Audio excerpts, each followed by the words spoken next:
Paranormal Buzz Radio is proud to present REP Paranormal and Friends with your hosts Kim Purvis and Allison Robinson, live on Spreaker every Thursday, 8 p.m. Eastern, 7 Central, 5 Pacific. Join in on the conversation in the live interactive chat room on Spreaker.com or download the free app for devices.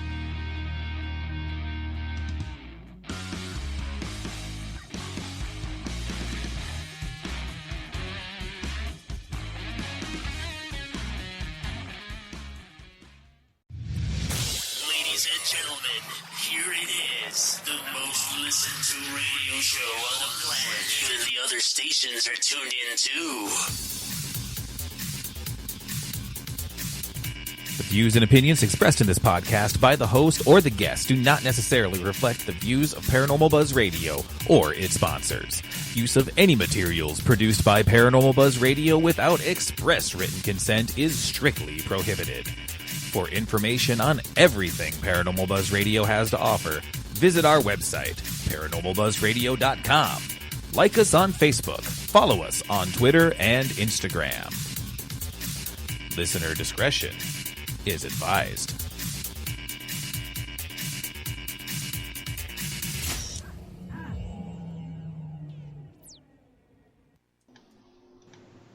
Here's your host, Kim Purvis. Hello, everybody. Glad to have you join us tonight. Our guest is Darin Buss tonight.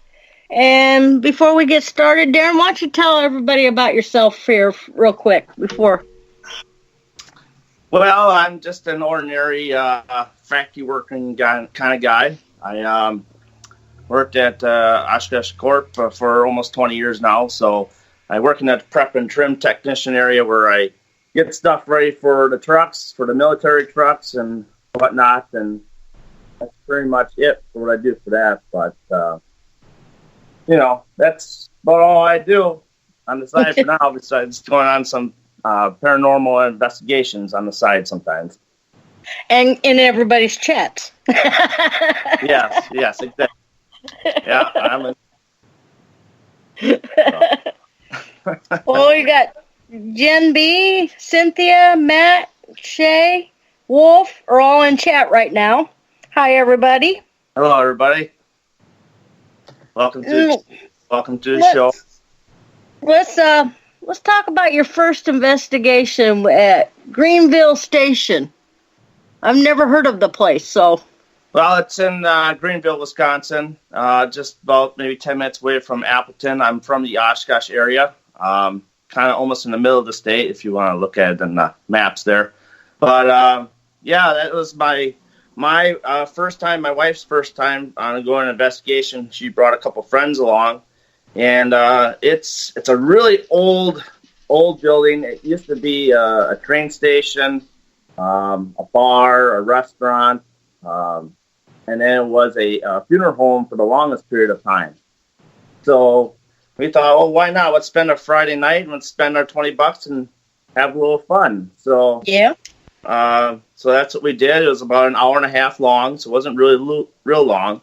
But the activity we had was kind of neat, and, people spotted a few shadow people and stuff. And so then we went down to the basement area, and that was where I actually took a digital voice recorder along with me. So, I haven't really caught anything on that since then. But,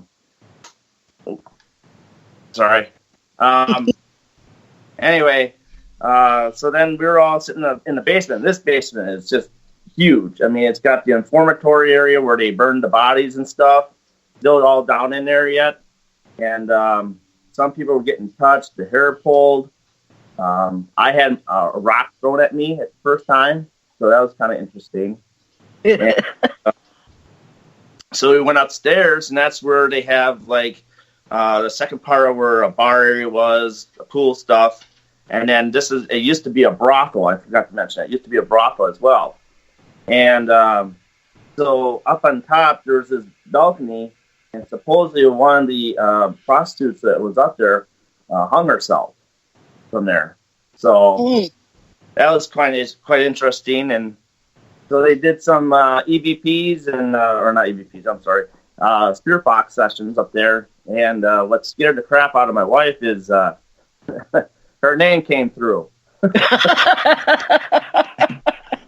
And she looked at her friends, and I looked at her, and I'm like, oh, shit. It's kind of a hell of a first time here. So, and she's a skeptic, right? yeah, she's 100% skeptic. Me, I'm half and half. So, yeah. What does I got- 100% skeptic mean? huh? What does 100% skeptic mean? She doesn't believe in anything. All right, so she's not a skeptic. She's a non-believer. Okay. Is That that makes what- more sense. Yeah, all right. Because skeptic just means you question everything, but it doesn't mean you don't believe. So, I just wanted to clarify. So, is she still a non-believer after she heard her name? I'm not sure yet. She is now came out of. She is a believer in a lot of this stuff, but she's still afraid to go on some investigations that I want to line up and go to. So, so I kind of got to ease her into some of these places that I want to go to. So. Just teach her protection so she feels comfortable. Trying to have a discussion is kind of hard about that because she's in her own world, her own realm. So if anything, she's gonna kind of learn herself on how to be grounded and protect herself. I mean, I can tell her a few things and say, hey, take a few things along with you, what makes you feel comfortable. But she's her own person. So I kind of just got to let it be. So Yeah, at least she's going with you. So I'm out there. I throw myself out there, but the main thing is being respectful and to the area and to what's out there. So. Amen. So, before we go on any more of your places you've been, I got a couple of questions here. First, what is your favorite piece of equipment, and how would you make it better? So I have a DVR, and then I have a laser grid. So I don't have too many other decent equipment to throw on with me. So, but if I let's see, well, with the laser grid, I don't know where I would put that. That's a difficult one to make to upgrade that kind. But a digital voice recorder, I wish you can't have like an instant like playback button, and instead of going all the way back and trying to EVPs where it would actually catch it for you and note it, self note. So then it's like it knows it caught something that we couldn't hear. Yeah. So I wish there was some spots on a device like that to pick up on and just say, okay, well, this found a spot. Well, let's see what it caught. Instead of us having to put our ears to the recorder and try and catch and hear something. I think that would be a good idea. The second question is from Roland. Oh boy. So, if you could design an equipment to investigate with, what color would it be? Camouflage. There you go. I see a lot of payback coming on tonight. Oh, by the way, this is Shay. I will be playing the role of Allison tonight. Yeah, Shay's my co-host tonight. I'm That way, sorry Allison, I didn't introduce you. They know my voice. But that way, Allison doesn't get in trouble for anything I say. So camouflage, okay. Yep. Next question's from Cynthia. Okay, fire away. If you could investigate with anyone you want, who would it be and why? All right, so this is payback. I'm already crying. Well, I would have to say that the investigations that I have been on haven't been all that, to me, real enough. Because it's not like on spending 12 hours, with these people. I'm spending a couple hours with these people. Right. Group-wise, all of you guys from Iowa. Hey. Have us all go in a group and be out there for 12 hours, 14 hours, whichever place you want to go. That's how I would do it. That sounds good to me. What about you, Cynthia and Roland? Sound good to you? Let's see. Roland says fork. Wait, why can't I say fork? And Cynthia answered with bullshirt. Okay. Roland has another question. Yeah, I'm getting there. If you Go could ahead. If you could speak with the spirit, what non-stereotypical question would you ask it? Non-typical. Mm-hmm. What was your best bowling score? That's definitely not. Yeah. If you ever got an answer, you'd probably be like, "Oh my God."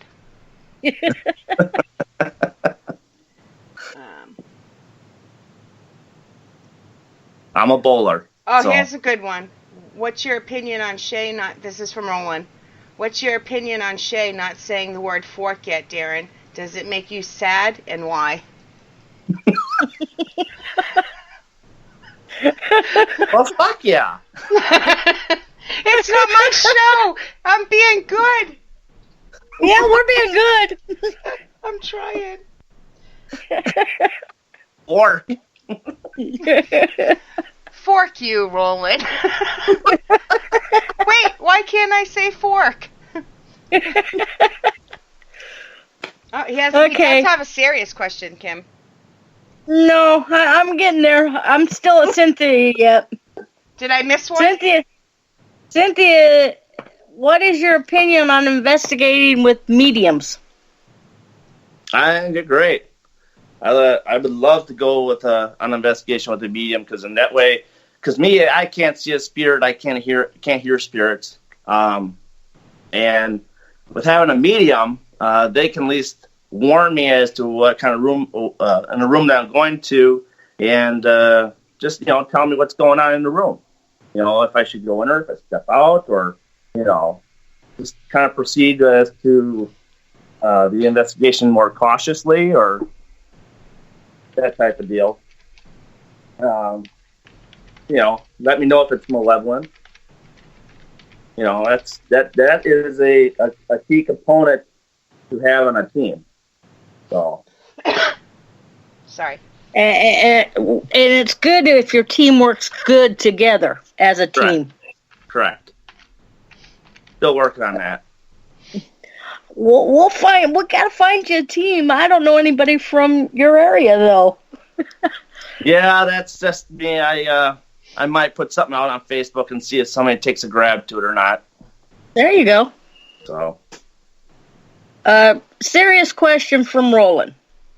As being a new investigator, who's your inspiration? Well, ghost hunters. That's where I started watching. That's 2004 is where I really got into this stuff big time. I've had some prior stuff that happened before, but it influences ghost hunters because they're the most team that's real. They're not doing any fakery.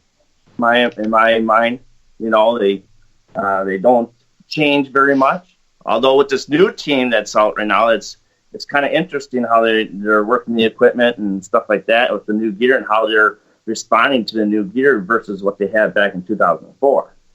So, Ghost Hunters is what inspired me. So, Shay, you want to read Matt's? Sure. Matt has a question for you, Darin. You ready? Yep. If you could buy a haunted house, why are both of SpongeBob's parents round like sea sponges while he is square like a kitchen sponge? Oh my God. They are showing you the love. This means they love you. You know that, right? That's how I take it when you guys make fun of me in chat. You ask me weird questions. I take it as love. I don't watch SpongeBob, so. Oh, jeez. All right. Want to answer if you could buy... I'm going to change this question on you. If you could buy any haunted house, which one would it be? Because that's one of your favorite ones. Yeah, because every answer is different. Yeah. And that's why I ask it. Yep. For me, it would be the Amityville Horror House. 100%. That house is... I don't know, I'm addicted to it. It's just one of those houses that I just can't get enough of. If I could buy it, which I know it's a lot of money, what I would do is that I would turn into a paranormal work center and just have open up to the public and let the paranormal teams come in, test their equipment, find out for themselves if it's haunted or not. And just kind of be a paranormal working center. That's how I would use it for. So interesting. But it's a great location. Even beyond the lake, heck, you can go off for a dip. Why not?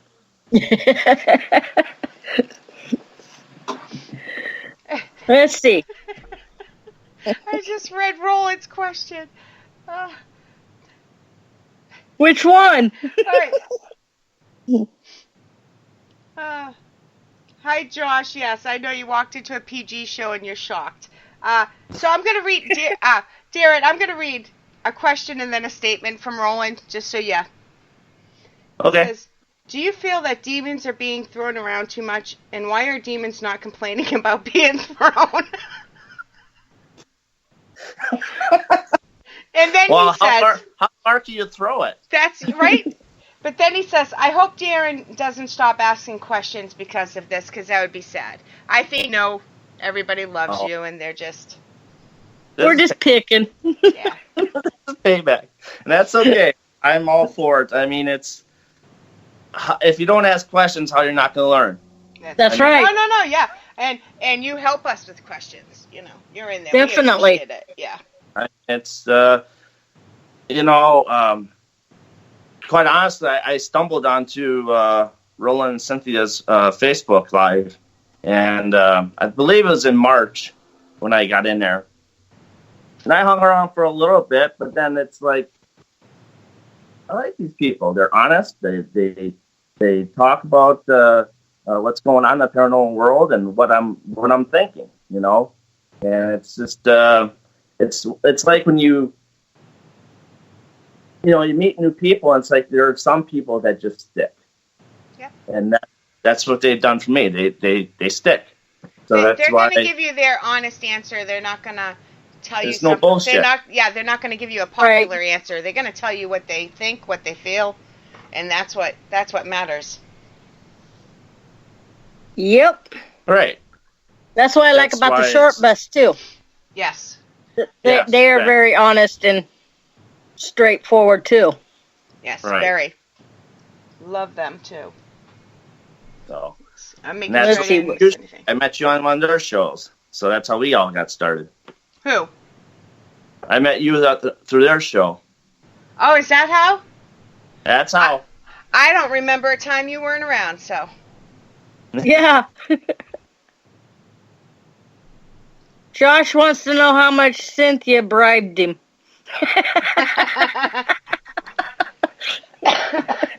Well, I'm not full of money here yet.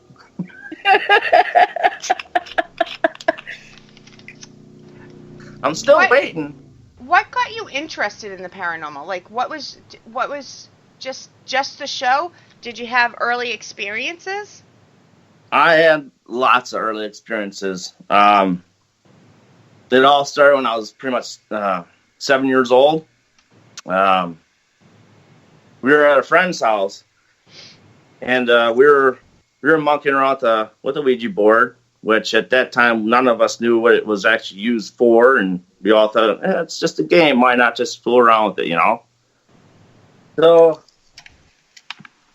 you know, the one time that I go with my parents to their house and they're all gone, and I go down to the basement by myself and shoot some pool and stuff, and next thing you know, we got the TV on the wall here, and it's one of those old-timey TVs where you got to manually turn this thing on. And so I wasn't thinking nothing of it, and it was off, and I was playing pool by myself, and next thing you know, the TV pops on by itself. And I'm like, okay, well, I'll just go unplug it. So I went under and unplugged the TV, and, you know, as this was all going on, and then far back in the corner, there was this big, tall-ass lamp. And I swear to God, I thought that lamp was moving. And I'm like, it's kind of freaking me out a little bit. So I'm continuing to play, and then I moved to the end of the table, and then I had the cue stick in my hand, and I went back, and I was hitting something. I'm like, what the hell is this? And I turned around, and sure enough, that lamp was standing right next to me, and the TV popped back on by itself with it being unplugged. And I'm like, okay, that's enough. And I tore upstairs, and I went back down there by myself. Yeah.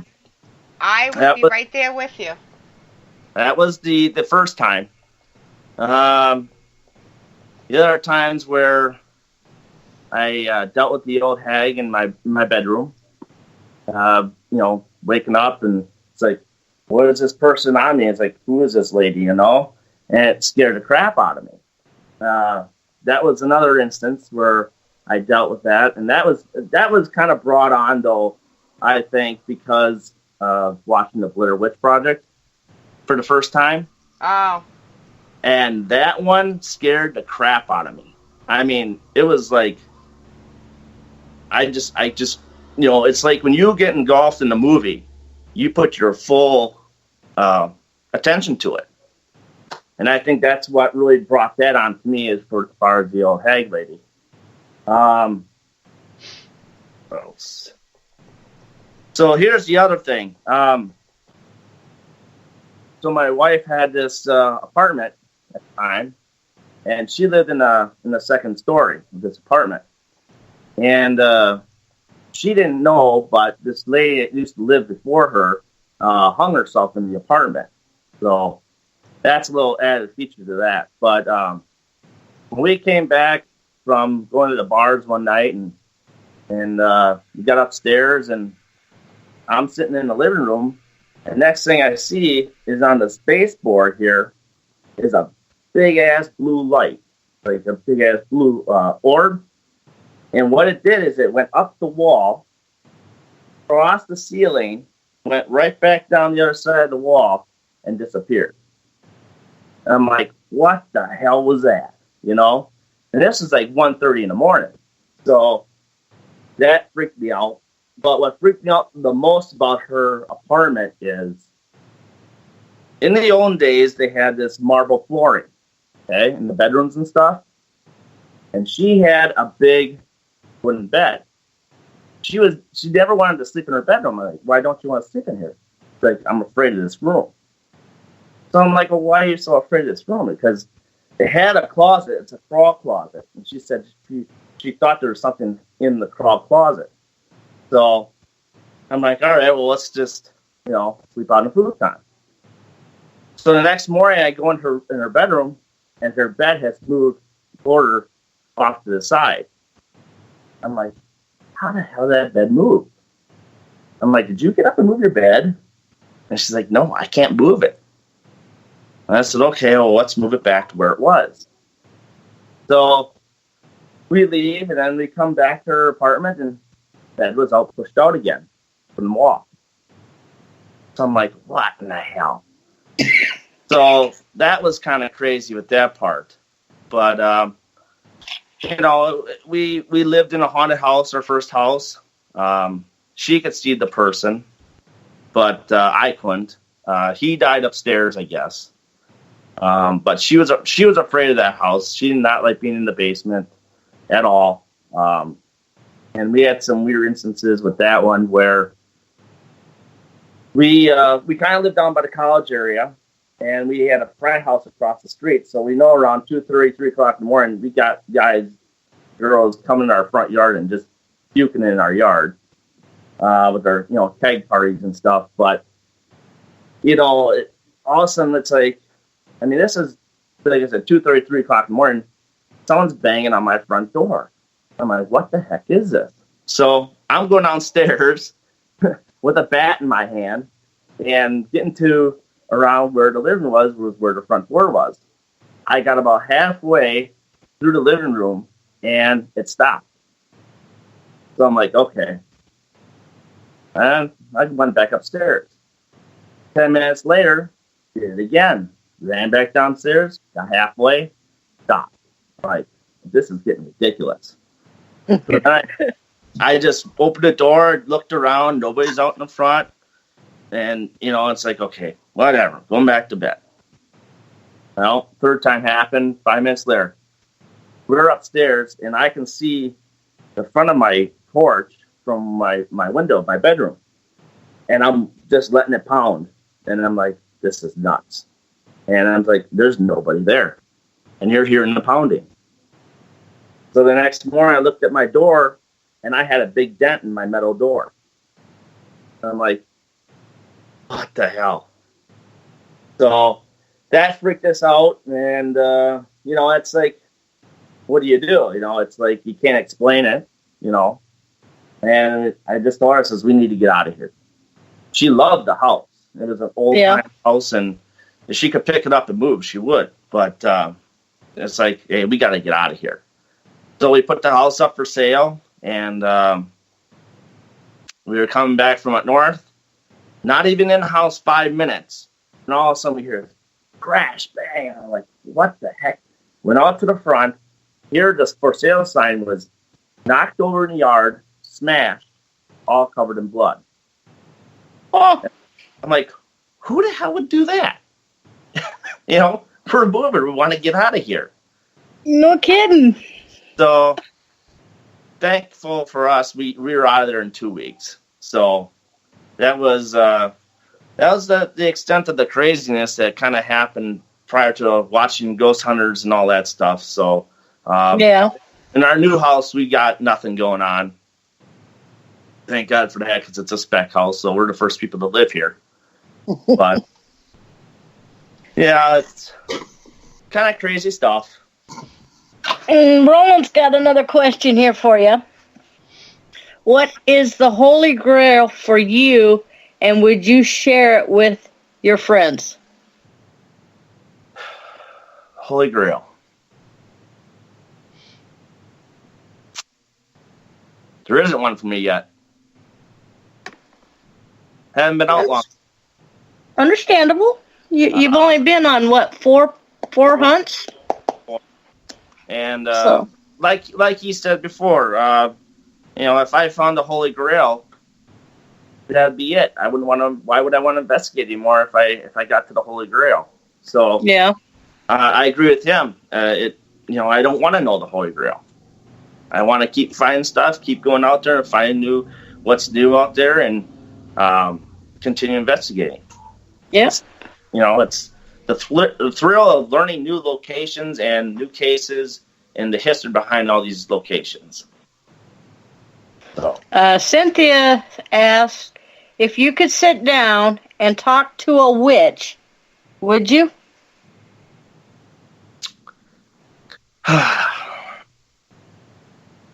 She knows my fear of witches. I do have a fear of witches, it is true. But knowing Roland and Cynthia as long as I've known him and her, I wouldn't have a problem sitting down and talking to her face to face. That's how comfortable I am with these people. So, can we ask about your fear of witches? Or you don't have to answer if you don't want to. I just didn't know that. It dates back to the Blair Witch Project. Just kind of dealing with that and kind of waking up with a dream within a dream, in a way, where everything was flipped upside down, and my room was covered in blood, and that was another dream I had within a dream. You know, it's like it's so real, like you're there, and so I don't know. I guess dealing with the old hag that came in my room, that freaked me out a lot, and it's kind of weird in a way here too, as far as like,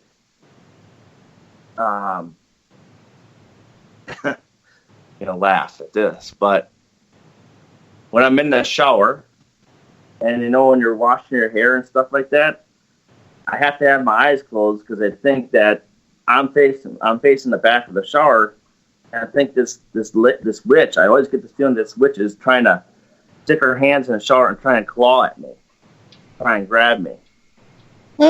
I get that feeling all the time. So I don't know if that's something that's made up or if that's something that's actually. It doesn't matter either way. We won't laugh at you because any fear is real. It doesn't, It's a feeling, and you have the right to feel anything. And if you're afraid of something, you're afraid of something. It doesn't matter what it. If somebody else doesn't understand that, oh well, fuck them. There you go. There's my F-bomb. There you go. There's feedback. I mean that's what it is. It's just I have that feeling that it's trying to reach out and grab a hold of me for some odd reason, like it's trying to kill me or something. But that's the only stuff I got going on with witches and stuff. But everybody, it's just a religion, though. It's just another form of religion, and different versions of the old hag aren't even necessarily witches. So keep that in mind. Oh yeah. I mean, I get what you're saying. I have phobias like you wouldn't believe. I'm a paranormal investigator. I'm afraid of the woods. I'm afraid of the dark. I still do it, but they're real phobias. So I get it. I'm just saying, Yeah, for the longest of time, my wife always laughed at me. It's like, why are you running upstairs singing all the way up to the top of your lungs and running up the stairs from the basement? Well, I just feel like something's coming after me from behind, running at me. And so, and then that was one of those things. And I'm to the point where I was like, okay, I'm walking upstairs. I don't care. You want to grab me? You can grab me. I don't care. Whatever, But I went to a convention once here in the town, and I stopped and talked to a psychic, and she was telling me, I was telling her my story about how I run up the stairs, blah, blah, blah, and running, and she's like, well, in your past life, you were a knight. I says, really? She's like, yeah, and you died by someone killing you from killing you from behind. So that's why you get that feeling that someone's coming up behind you. I'm like, well, that kind of makes sense. So. Yeah. I kind of lost track of questions here. We're at Matt's about if you came across a full body apparition, who would it be and what would you say?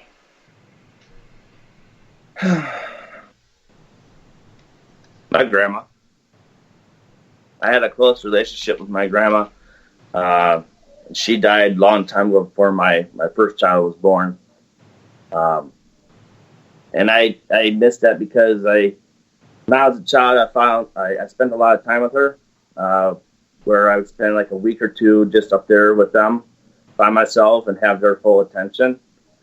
And, we always played Monopoly and all that stuff. And it's just having that close relationship with her and just knowing that when you're there, she's like, I got your full attention. Let's do whatever,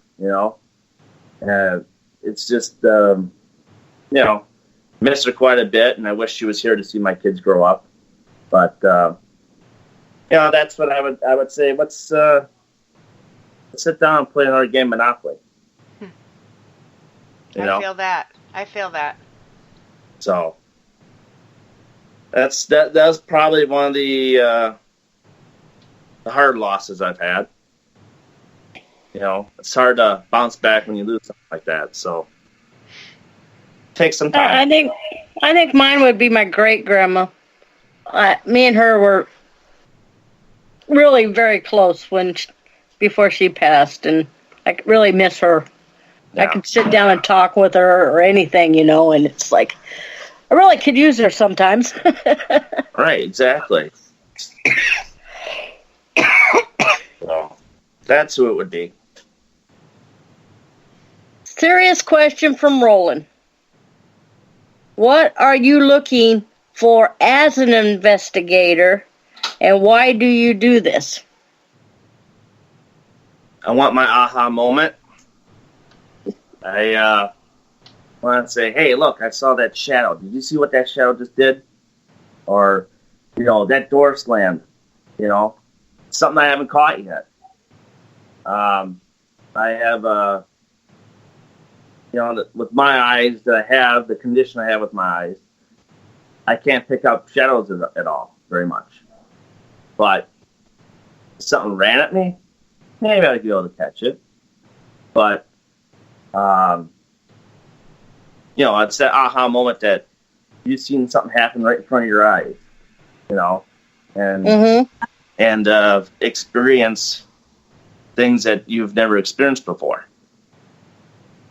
So that's why I want to do this. Like I said, it's the history of locations. It's the excitement of going out and finding something, spending time with people that are in it with you, and see what their views are, see what their different tactics are, what you can learn from it. How can you make adjustments? Very true. So I just like going out with different people. I love to catch stuff with them and stuff, get good data and everything. But even if we didn't catch anything, I could learn how their techniques were compared to mine and how I can make myself better. That's just going out with different people. I love doing that.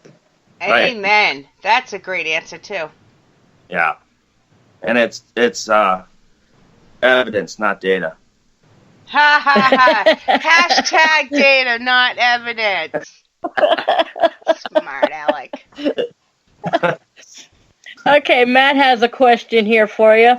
Hold on. Good night, Roland and Cynthia. Thanks for coming. They gotta go off. I missed that. No, it's way at the top. I'm like watching both. I'm watching both screens to keep up. I'm just trying to get the questions in. Yeah, that's why I'm watching both screens. Thanks, guys. Okay, now to Matt's question. What are your views on shadow people? Haven't really experienced very much on them. I think that they're out there. They're not all demons. Let's get that out of the way. They're interesting. They can be different forms. It could be animals. It could be humans. It could be whatever you want to make it to be. If it wants to present itself in front of you, that's their choice to do it. They get enough energy to manifest themselves to you. So,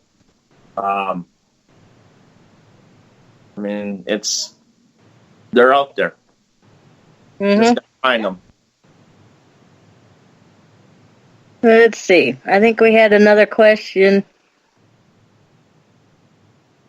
Roland asked a question, but I know he's leaving. I don't know if he's still there. I'll read it real quick in case he's still listening. Have you ever thought of having your dreams interpreted? And your dreams are quite interesting and maybe could be a message. I think so. There's plenty of times where I've had dreams about the future of things. And, like such and such has happened to me in the future. And it may take a while, but sometimes those things do come true in a year or so. It's like you get to a certain location or situation, and it's like when you go through that situation or the event that went on, it's like, this is all so familiar. Like, Deja vu. I knew like this was going to happen. Yeah.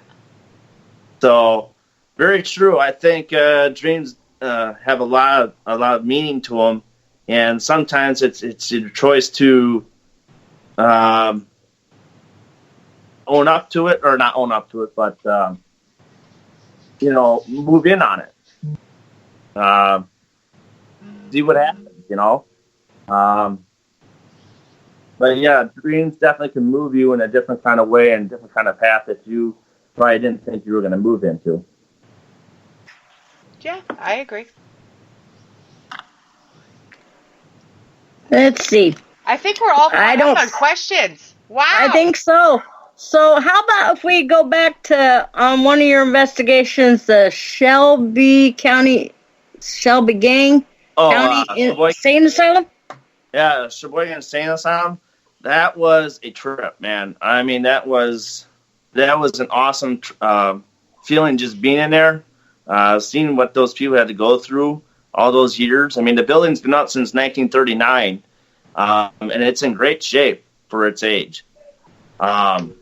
The outside of it, I should say, is in great shape. The inside of it, yeah, I could use some work on the inside, but that was just an overall awesome investigation. My wife thoroughly liked that as well. We started off down in the tunnels where they would bring the patients to building to building, or where the deceased went from, instead of going outside, they brought them through the tunnels and stuff. And we were down there for a good 45 minutes, and we were getting cold spots. We were getting hits on the REM pod. We were having an active spirit box session. We heard chairs moving, doors slamming upstairs. People were seeing shadow people and stuff like that. It was. I felt like I was kind of getting bit on my elbows, but there was no mosquitoes out there. So I couldn't figure out what the heck was biting me on my elbows. And then I had something kind of feel like it was biting me on my wrist. But nothing really came about it. But the real interesting thing is that my wife, she had a tingling feeling on her lips. And I'm like, I looked at her, and I'm like, someone trying to kiss you or what? Because you're getting this tingling on your lips. Probably. I shouldn't say probably, but I wouldn't doubt it. I wouldn't be surprised. I mean, it was an unbelievable feeling, and she's like, this was at one of these points where, like, she wasn't expecting all this to happen. So that was pretty cool, being down in the tunnels. And then we started to move upstairs, where we went into the insane asylum wing part of the building. And there we were catching. I caught a little girl's voice on one of my EVPs I listened back on too, so that was kind of neat. And then all of a sudden, the wing that I was in, all these cells are all open, okay, and in each of the cells, you were hearing knocks all the time, just hearing knocks. And it's like, okay, like I said, the building's from 1939, so it's pretty well settled into the ground. So right. Any knocking like that. So that was quite interesting. And then all of a sudden, the lady that was sitting next to the lead investigator, she's like, outside there's these lights, the tall work lights, whatever, in the area, and they're shining into the hall at the end. And she's like, I keep seeing this shadow person go back and forth at the end of the hall. He's like, really? And he turns, and he's sitting there looking, and he's like, oh, yeah, something's there. So he gets up, walks down our wing, and the REM pod is just going nuts. I mean, it wouldn't shut up. And then finally he got to the REM pod, he shut it off. There's this big opening. And in the opening there, he was saying that, because we all didn't really go by him that much, because we didn't want to scare whatever it was away there. but he was seeing that in this one room where it was opening up a door and shutting the door and pushing a chair. I mean, all in that little, it had enough energy to just do all that. And he sat there for 5 minutes. So that all died down, but then he moved back down to where he was sitting, and then where I was standing, and then the guy across from me was standing. And awesome, I'm getting this whiff of a old-timey nurse's perfume back in the 40s, 50s perfume.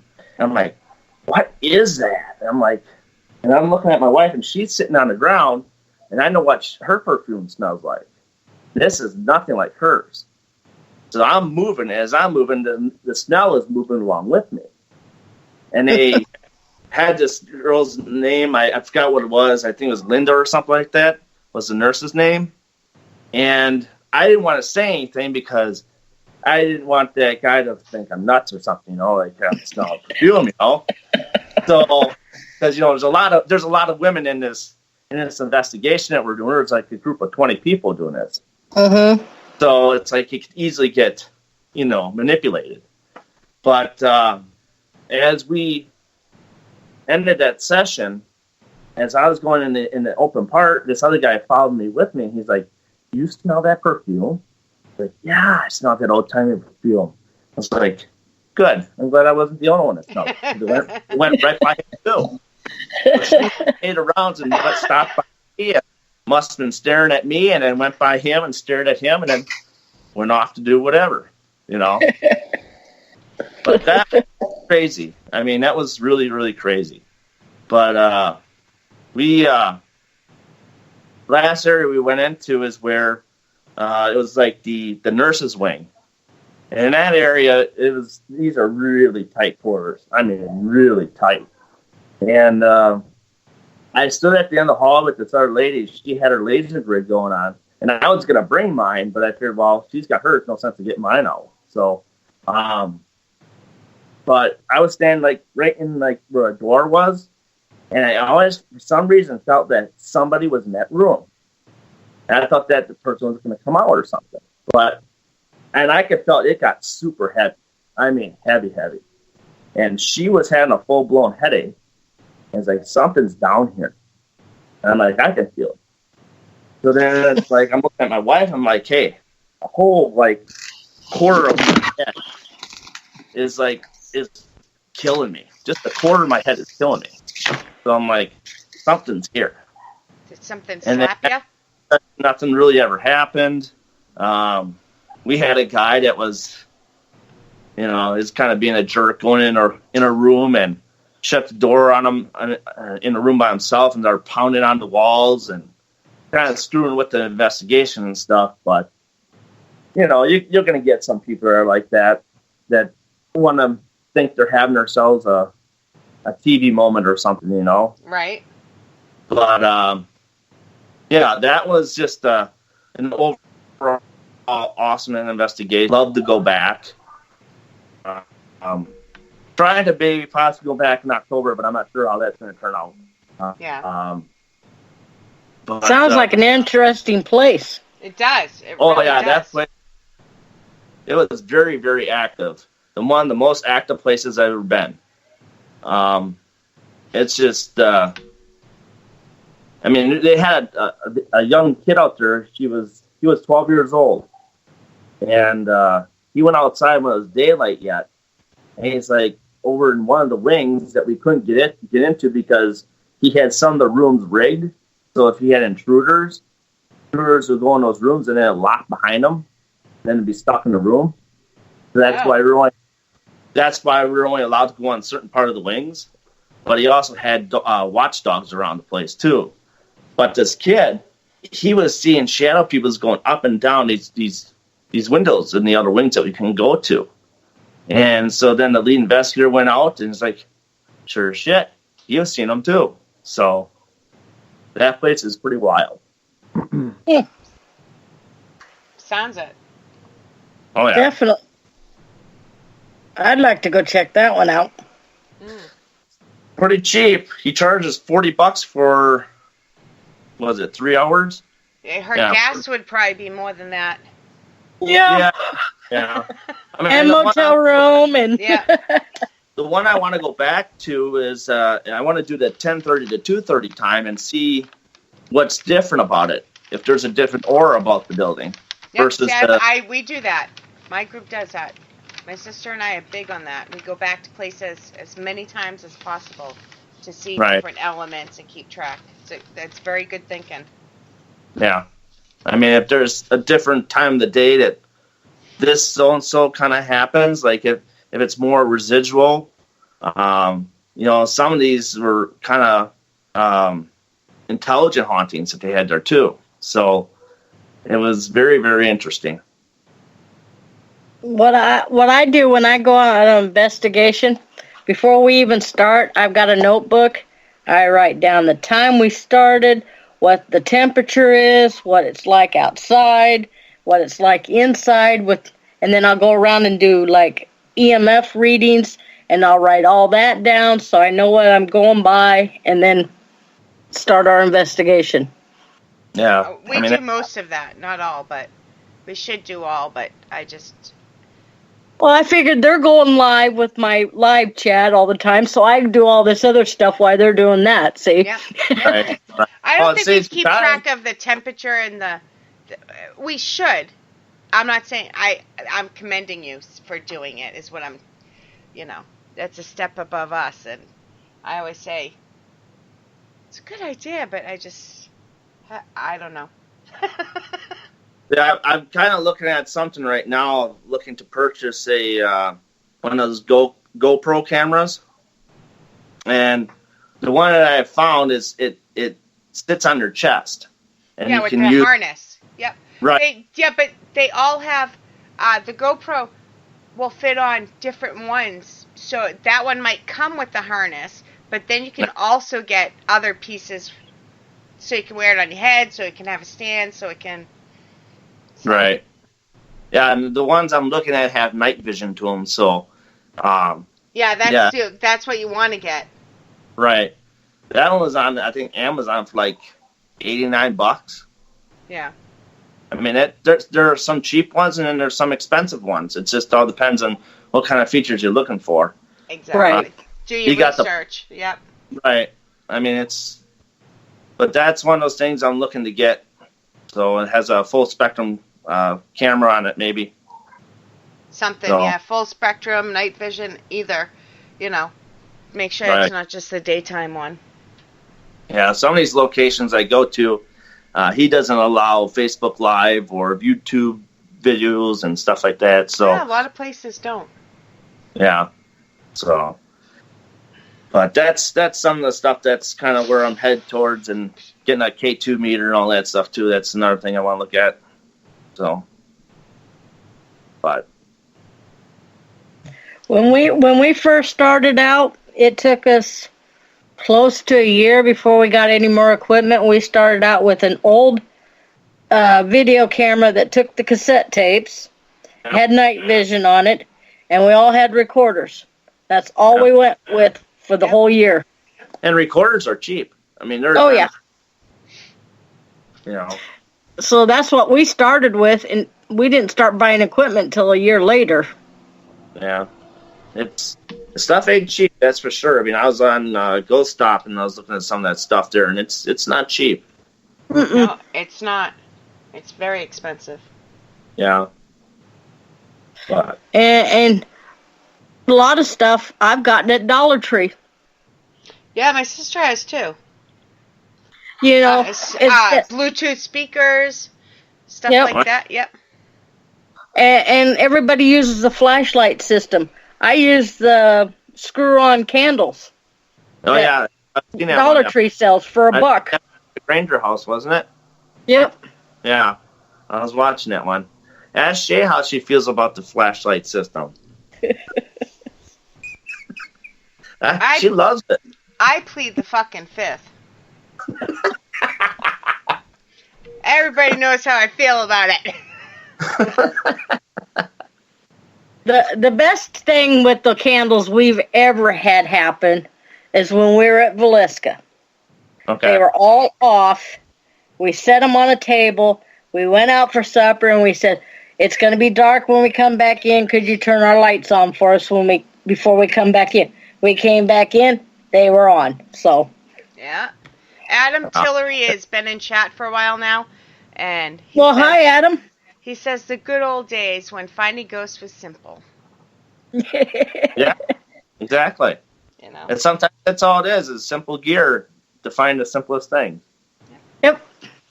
I mean, you don't need to be a millionaire to do all this stuff. Well, we got some new equipment coming here in about a week. Oh, will I get to hear about it on my show? That's next Friday, not tomorrow. I can tell you now. Because yes, I thought you were hinting. Tell us. All I bought was one of those scream pads where you walk on it and it screams. Yeah. You hear all these footsteps. We're going to see if something might walk on it and make it scream. You never know. Oh, nice. Yeah, we're just going to set it somewhere. It's all battery operated, so we'll just set it in a doorway where you hear a lot of noise and see if it makes it go off. You just never know what. Right. Yep. I mean, I like to try using the powder technique once. See if I get some footsteps out of the powder technique. That's very good. It's old-fashioned, but it's one of the best because it's not technology. It can't be tampered with unless you have an asshole that steps in it and lies, you know. But if you have a camera on it, there's no way. Yeah, but all the places here in Iowa won't let you use it because it makes the floor slick and somebody can fall. Yeah. Oh, and a mess. Yeah, I don't blame them. I would clean it. I told them I'd bring my vacuum. Exactly. But yeah, they don't like it. That's why we thought, get one of those cheap screen pads. Maybe it'll work. No. You'll have to let me know. Or put a whole big roll of Play-Doh. See if something's Play-Doh. How about, has anybody ever tried to cover a floor in Legos? Even if a spirit were to step on a Lego, they would be screaming swear words. Yeah. That's interesting. Well, you used the car tank in Hank's room, didn't you? The little cars? See if you move the little... I had cars sitting on a piece of paper where I drew a line around them, so I knew where they were sitting.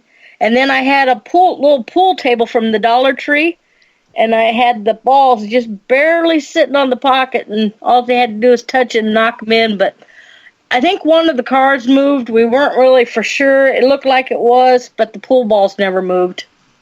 Yeah. There's all sorts of different type of ways you can come up with stuff that no one has even tried yet. No. I mean, that's the beauty of investigations. It's the beauty of trying new things. Sometimes people are afraid to try new things and don't believe in it. Yeah, sometimes you don't need to go out and buy all this expensive equipment. Sometimes just thinking of simple things. Think outside the box. Exactly. That's what you gotta do. Jen says she'll email me some Legos. Or mail me some Legos. There you go. I'll be right back. I gotta plug in my phone. It's starting to die on me for some reason. That's okay. We're at the 9 o'clock mark. Yep. We've been on for an hour. It went by quick. Time flies when you're having fun. Yeah, that's fun. I enjoyed it thoroughly. So, Darin, since you've only been to 4 places, what do you expect into the future of your investigation? To move forward more? Yeah, definitely want to move forward. Want to get to more locations, with, money being there. Yeah. Foremost, money's got to be there, but yep. I want to go outside the state.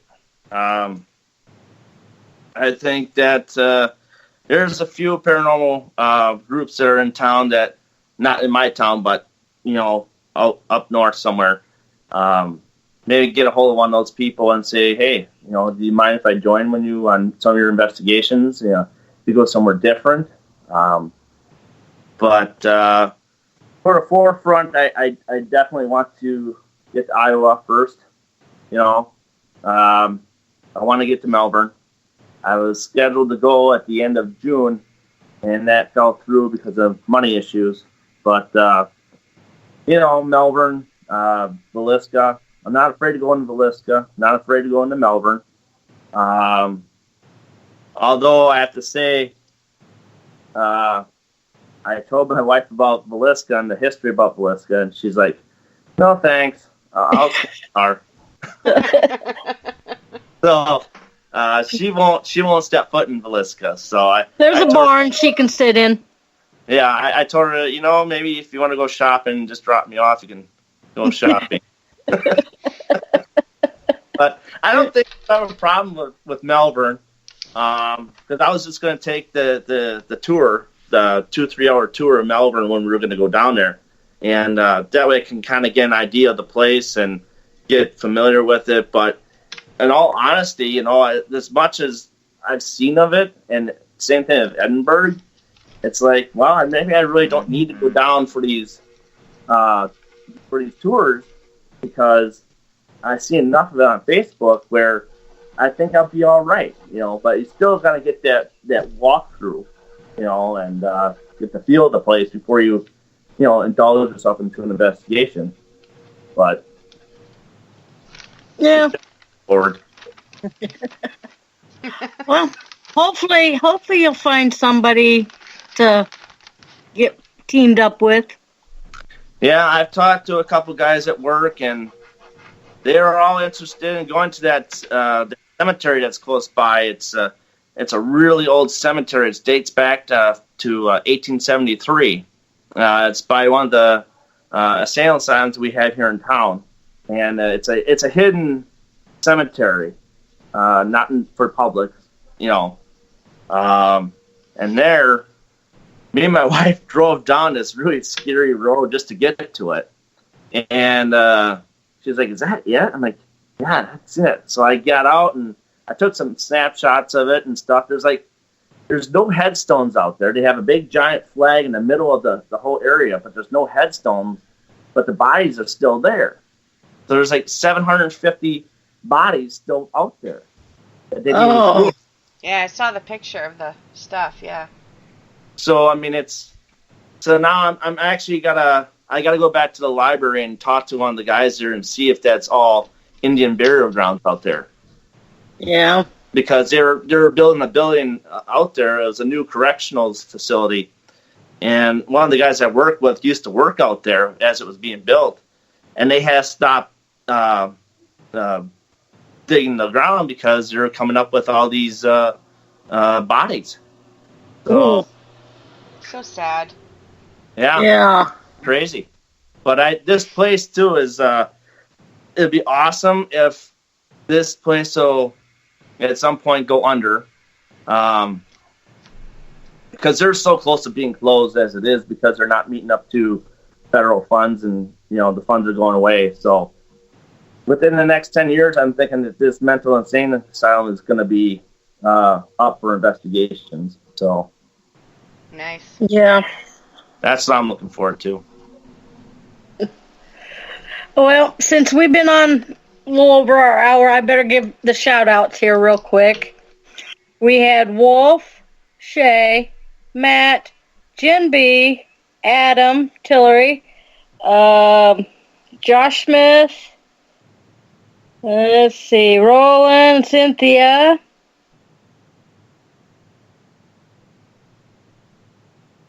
let's see, I think I'm scrolling here to make sure. There's a lot of chatter, so I'm trying to a lot of joking around, and probably a good thing I wasn't seeing chat tonight. No, it wasn't. It was you. We read you the worst of it, so. Yeah, we gave you the worst. That's all we right. knew you could take it, Darin. Oh yeah. That's why we love you. And me. That was it. I got some of my media links here if you want me to get those out at all. Yes, I want you to do that right now. Okay. So if you're want to find me on Twitter, I'm just at Darin Buss on Twitter. If you want to shoot me an email, it's dbuss1000@gmail.com. If you want to find me on Instagram, I'm at dbus1000. Let's see. I do have a YouTube channel. Haven't been on there very much lately, though, because I'm trying to come up with some new stuff to put on there. But that's under Darin Buss as well for YouTube. And for Facebook, it's just Darin Buss as well. So you can look me up there. Cool. I think I follow you on all those places. Yep. And I want to thank Shay for helping me host this show tonight. Oh, you're very welcome. Thank you for having me. It was fun. And I Thanks, behaved. I had a For the blast. record, I behaved. Yes, you did. Yes. One F-bomb. You're doing good. But that F-bomb was nicely placed. You know. I Major thoroughly impact. enjoyed this. I mean, this was a great fun time. You know, I'll do it again if you ask. So this was great. We appreciate it. Thank you. And this weekend, our group, me and Allison, are taking 4 people with us to the squirrel cage because our whole group can't go. So we will be going live as much as possible. Okay. Well, And then next week, we've got Chris Nielsen on our show. Very cool. And just So, to shout out there to, you know what time it is? Nacho time. No popcorn time. No, bedtime. Okay, I want to thank all of our listeners out there, and thanks Darin and Shay for coming in, and we will talk to you guys next week. Thank you. Thank you. Good night, all. Good night, everybody.